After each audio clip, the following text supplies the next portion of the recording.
Okay, let me give a little intro to the clip I'm about to share. I am describing a scenario in which my fiance and I got into a little communication, or I should say miscommunication squabble. This happens to all couples. All couples have conflict. The absence of conflict does not equal a solid relationship. It's the presence of conflict with the heart posture, the mindset, and the communication and relationship skills to know how to work through that conflict, because in fact, conflict breeds intimacy when you know how to work through it properly. And so anyways, we had this little scenario happening in our cooking class that we do together, which I describe in the following clip. And looking back on it, it's like such a silly and ridiculous thing, but isn't that what so many of our arguments end up being when we look back? The point is that communication is really important, and having the knowledge to know how to work through conflict resolution is important. And this is especially important for international couples, because there's perhaps more opportunity for this type of thing to pop up as we come from different cultures. Our primary languages are different. And so I want to share with you our little scenario and get your feedback. I'm going to be asking you a question about a ball of dough.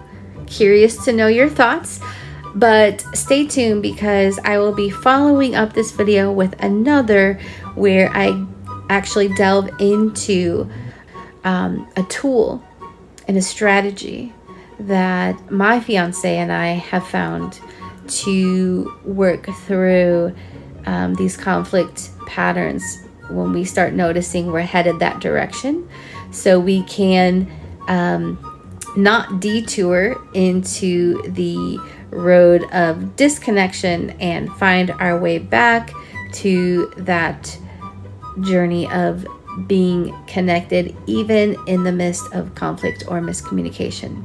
Stay tuned. Okay, so here's the scenario. My fiance is from Pakistan. I am from the US. So two different cultures, two different languages. We know that all couples have issues with conflict or miscommunication, and when you are an international couple, even more so. I want to share with you about a little conflict we had last night. We run an online business together, Cooking with a Cause, and this is not like a regular culinary class. He's a chef, I'm a life coach, so we come together around food is a commonality, because most people love great food, but we try to appeal to people of many different cultures, from different countries, and we want to bring people together around good food. We want to create connection, community, and we raise money for causes that we care about while we cook together. So we try to keep the recipes on the fairly simple side, and we're going to learn how to make roti and dal last night. So I'm working with Asher to write down the method for the recipe, and he starts telling me, okay, they're going to need to take like this big ball of dough that they created and split it into smaller ones. And so here's where the communication error began. I said, what size should the ball of dough be? And he didn't answer me in size, he answered me in weight. He said, oh, about 120 grams or something. I'm like, no, what size? Like the size of a golf ball, tennis ball? And so he's like, it's about, hold on, let me figure it out. And then he answers me in ounces. I'm like, honey, no, not the weight. People in the US mostly are not going to know how many grams a ball of dough is, or ounces, because most people don't have food scales. We're not professional chefs in training here. Tell me the size.